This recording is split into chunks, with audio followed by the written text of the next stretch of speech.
সুপ্রিয় দর্শক, আসসালামু আলাইকুম। দর্শক, দেখতে পাচ্ছেন এই মুহূর্তে কিন্তু সেনাবাহিনীর তল্লাশি চলছে, অর্থাৎ ঢাকার যে সংসদ ভবন এরিয়া, সেই এরিয়াতে সেনাবাহিনীরা কিন্তু রাতভর কিন্তু তারা চেক দিয়ে যাচ্ছে কোনো বাসের ভিতরে কোনো চোরাই কারবারি কিংবা কোনো অস্ত্রসহ এগুলো ট্রান্সফার করা হয় কি না, কিংবা কোনো বাসে ঈদ উপলক্ষে কিন্তু অতিরিক্ত ভাড়া নেওয়া হচ্ছে কিনা সে বিষয়টি কিন্তু দর্শক খতিয়ে দেখা হচ্ছে। তো দেখতে পাচ্ছেন এই পাশে কিন্তু একটি কোনো বাসে তেমন কিছু পাওয়া যায়নি। এই মুহূর্তে কিন্তু জোনাকি বাসের দিকে যাওয়া হচ্ছে।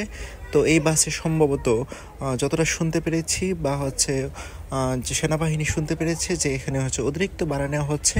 তো দেখেন বাসে উঠে কিন্তু তল্লাশি চালানো হচ্ছে, অর্থাৎ প্রত্যেকটি যাত্রীকে কিন্তু আসলে জিজ্ঞাসাবাদ করা হচ্ছে। দর্শক, তো সরেজমিনে জানা গেল যে এখানে হয়তো 14 জন থেকে প্রায় বেশি নেওয়া হয়েছে, কিন্তু এই বিষয়টি কিন্তু সম্পূর্ণরূপে অস্বীকার করেছে এই বাসের কন্ডাক্টর।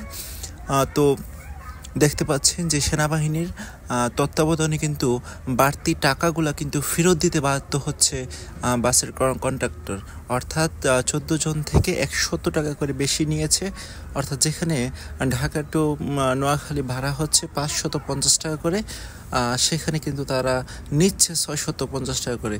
তো দেখেন প্রত্যেকটি বাসই কিন্তু যদি একই কাহিনী হয়, তো দেখেন এই ঈদ উপলক্ষে পরিবহন যে জগৎ, সেখানে কত ধরনের দুর্নীতি বা বেশি ভাড়া নেওয়ার একটি টেন্ডেন্সি কিন্তু চালু হয়ে যায়। তো সেই বিষয়টিকে কিন্তু নির্মূল করার জন্য রাস্তায় কিন্তু রয়েছে সেনাবাহিনী। তো তারা কিন্তু যথেষ্ট দক্ষতার সহিত বাসগুলোতে তল্লাশি চালাচ্ছে, এমনকি যাত্রীদেরকেও কিন্তু জিজ্ঞাসা করা হচ্ছে বাড়তি ভাড়ার বিষয়ে।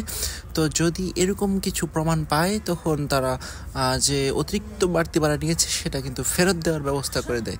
তো দর্শক, দেখতে পাচ্ছেন ঈদ উপলক্ষে কিন্তু সেনাবাহিনীর যে তল্লাশি সেটি কিন্তু সত্যিই প্রশংসার দাবিদার। কেননা তারা রাস্তায় আছে বিদায় কিন্তু কোনো পরিবহন জগৎ কোনো দুর্নীতির আশ্রয় নিতে পারতেছে না, বা যদি কোনো বাড়তি ভাড়া আদায় করে সেক্ষেত্রে কিন্তু সেনাবাহিনীর তল্লাশির কারণে সেগুলা ফেরত দিতে কিন্তু বাধ্য হচ্ছে। তো দর্শক, রাতভর কিন্তু সেনাবাহিনী বাংলাদেশ সংসদ ভবন এরিয়ায় ছিল, এমনকি তারা ঈদের আগ পর্যন্ত তো বিভিন্ন গণমাধ্যম কর্মী কিন্তু তারা এখানে রয়েছে, এমনকি তারা দেখতেছে বাসে কি হচ্ছে। তো দেখেন জোনাকি পরিবহনের বাসটি কিন্তু 550 টাকা ভাড়ার পরিবর্তে তারা কিন্তু 650 টাকা করে নিচ্ছে, অর্থাৎ প্রায় 100 টাকা। দর্শক, এই মুহূর্তে দেখতে পাচ্ছি হানিফ বাসকে কিন্তু থামানো হয়েছে। তো যতটা জানা গেল, হানিফ বাসে কিন্তু বাড়তি ভাড়ার কোনো সংবাদ বা এই ধরনের তথ্য কিন্তু পাওয়া যায়নি। তো বাসটিকে ছেড়ে দেওয়া হচ্ছে। তো তাছাড়াও পরিবহন জগতের আরও ধরনের ছোট ছোট যে যানবাহন রয়েছে, সেটা হতে পারে ট্রাক, প্রাইভেট কার, এগুলোকে কিন্তু তল্লাশি করানো হচ্ছে বা তল্লাশি করতেছে। কেননা এগুলোর মাধ্যমে কিন্তু বিপুল পরিমাণে বিভিন্ন মাদকদ্রব্য বা চোরাই কারবারি বিভিন্ন কিছু ট্রান্সফার হওয়ার সুযোগ রয়েছে। তো সেই ব্যাপারে জিরো টলারেন্স নীতি অবলম্বন করেছে বাংলাদেশ সেনাবাহিনী।